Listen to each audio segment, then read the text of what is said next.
This podcast contains material that may not be suitable for everyone, including but not limited to adult language and situations. Under 18 should only listen with adult consent. Listener's discretion is advised.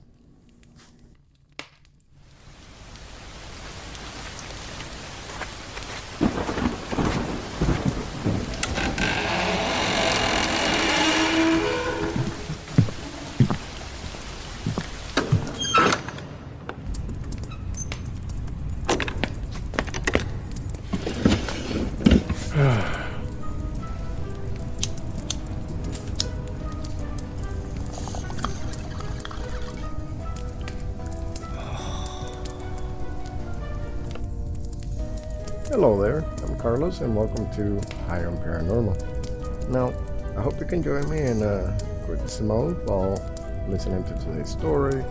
And, well, I got my bowl packed up, I got something to drink, so I won't keep you any longer, and let's go ahead and start with the story.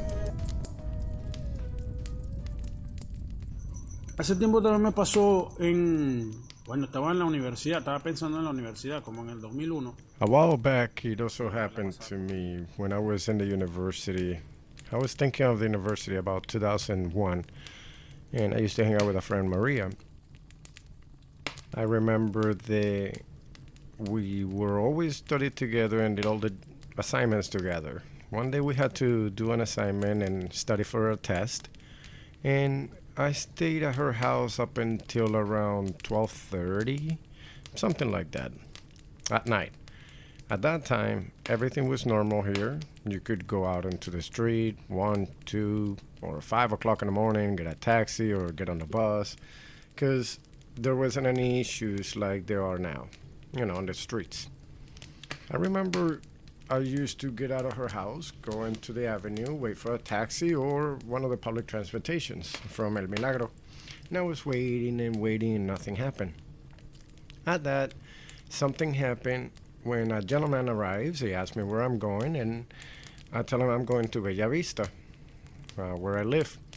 But I've been waiting for a while and nothing goes by, so he says, I'm going to downtown. If you want, we can walk together to Bella Vista, one of the streets, and then you go where you're going, and I'll take the bus. That way I can head to the downtown. And he said, okay. So we agreed on it. We started talking while we walk, about anything. Like anything that he really wanted to just talk about, asking questions, like what was I doing there? And he said, and I tell him I was with Maria. And he tells me, oh, yeah. I know them from many years ago. Many years ago since I've met that family, and I've been knowing them. And so we continued talking about, just regular things. We went by the mall called Lago Mall, and there were some of our friends there. I continued walking, and when I arrived to the street of Bella Vista, I get on the public transportation. He gets on his bus going the other way, crosses the street. When I get onto the public transportation, I didn't hear anything about him. But the next day, when I come across Maria and I meet with her, she asked me how that I was able to manage to be able to leave and stuff. So I told him I was standing there for a while, that there was an old man there show up, and we basically just accompany each other going towards Bella Vista. And she looks at me weird. Like, what man? Well, a man that showed up here. He's tall with a mustache. I don't really remember his name, I tell her. And when I see her face, her eyes got teary, like about to cry. And I get alerted and I'm like, what's going on? And so she says, I'm going to tell you something. And so I have my doubts, and when she comes back from her home, from lunch, she calls me up and says, come here, Leo. And I'm like, what's up? You know what we were talking about, that man that went with you and stuff, and how I got somewhat upset. And she shows me a picture, and I said, yeah, that's the guy that I went with to Bella Vista. And she tells me, that gentleman, his name was Alfonso. He passed away over 10 years ago when he hanged himself. several people had said that they've seen him before, but they have not had any contact with him until now. You're the only one that I've heard of who have had contact with him, and you're saying he accompanied you. And I'm like, yeah. Like, I didn't feel anything weird or bad about it. He was just talking to somebody. Well, that gentleman committed suicide by hanging a long time ago because he used to live at the beach and he lost his family. He used to live right by where the mall is now in Lagomon. His family, he lost it in an accident, and he just couldn't handle it and hang himself because he took care of him and care of him too much.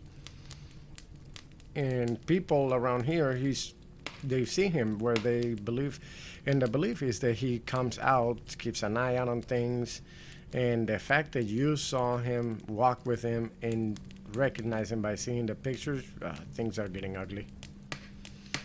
And I just sat there for a while thinking about it. And I'm like, well, because we're always doubtful whether it happened or not. And I went to Maria's aunt. And when she arrived, she's like, hey, Nelly, he came up and he saw Alfonso.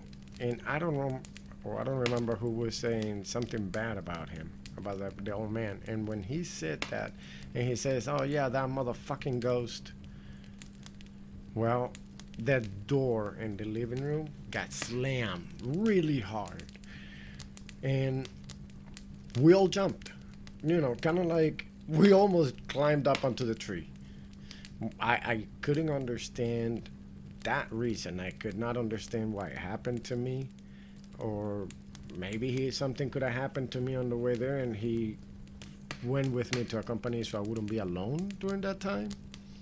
But I still think about it, and it's odd. And that was a long time ago, more than 20 years ago.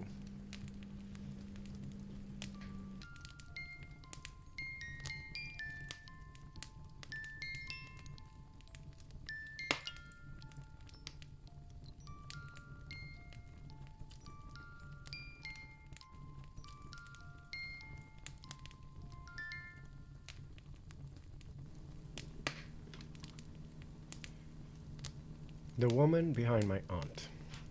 The following happened on October 14th, 1978. And this experience I'm going to tell happened to my family before I was born, and it was told to me the following way by my mom. Now, this was a holiday. I believe it was the Indigenous Resistance Day, and since my family lived in a town called Valera. Valera, it's a, like I said, small town in the mountains. It's about an hour away from another small town called Cajaseca.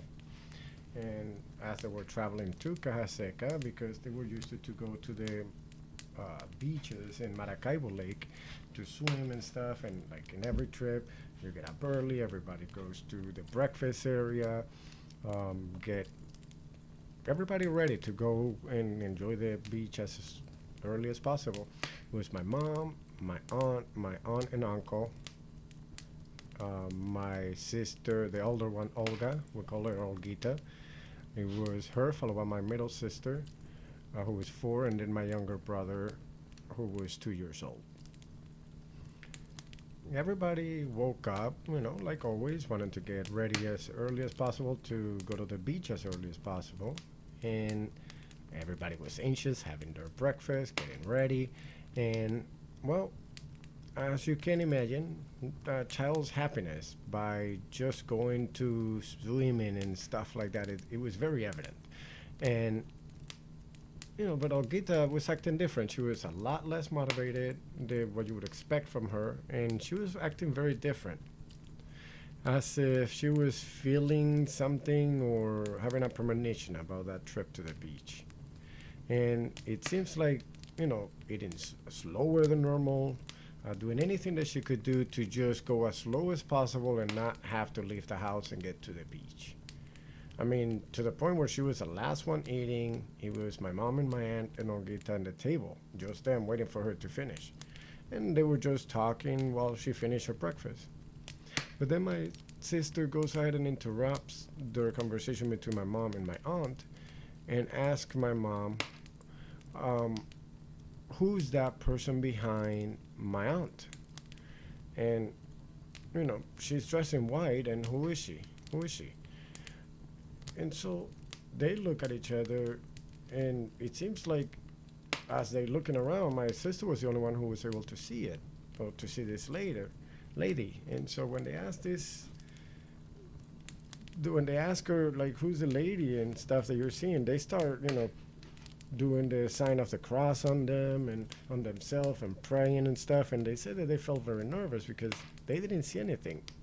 And my sister was continuing to insist that she would see that lady standing behind her, but there was nobody there.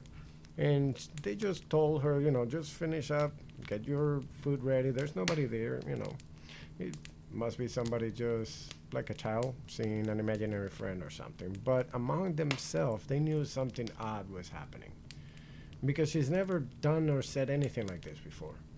So, I don't know. They thought maybe somebody's going to die. And nobody really talked about it anymore. And they continued their day. They got into the car and they went to the beach.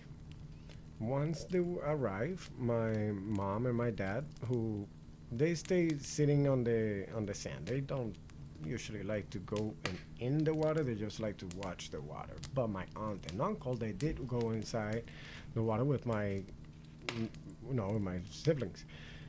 The water was around their knees for for the kids' knees. So it was very nice, very calm water at the beach. And so Olguita says, I'll be right back. And she goes running to go take some crab legs that she found. And she was running towards their parents, and she ran and fell into a hole of an oil drill. Back then, it was normal to kind of, it was okay, I guess, I don't know, to have oil perforations in the beach area.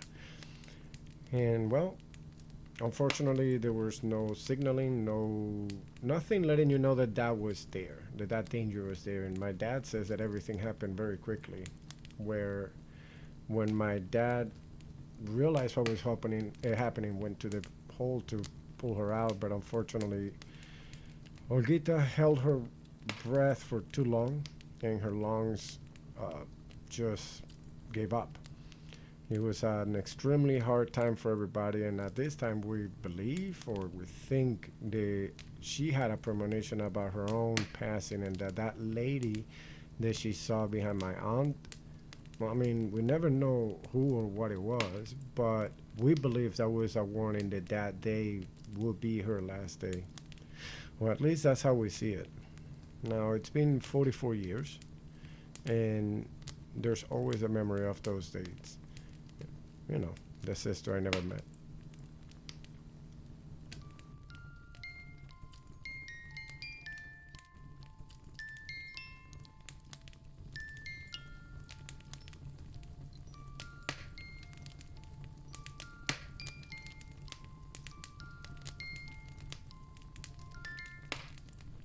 Thank you for listening to today's episode.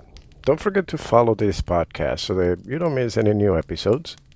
You can also search for PKDK on your favorite podcast player for all the other shows that we have. Now, if you have a story or experience you would like to share, or if you have any ideas or suggestions for some of the situations the listeners are going through, you can send all this to pkdkpod@gmail.com or join the Facebook group by searching High on Paranormal. Finally, this program was created by me, Carlos Aguirre, in association with Aguirre Language Services, where long-lasting business relationships are created through amazing customer service, impeccable quality, and 24 hours availability at no extra cost. Talk to you soon.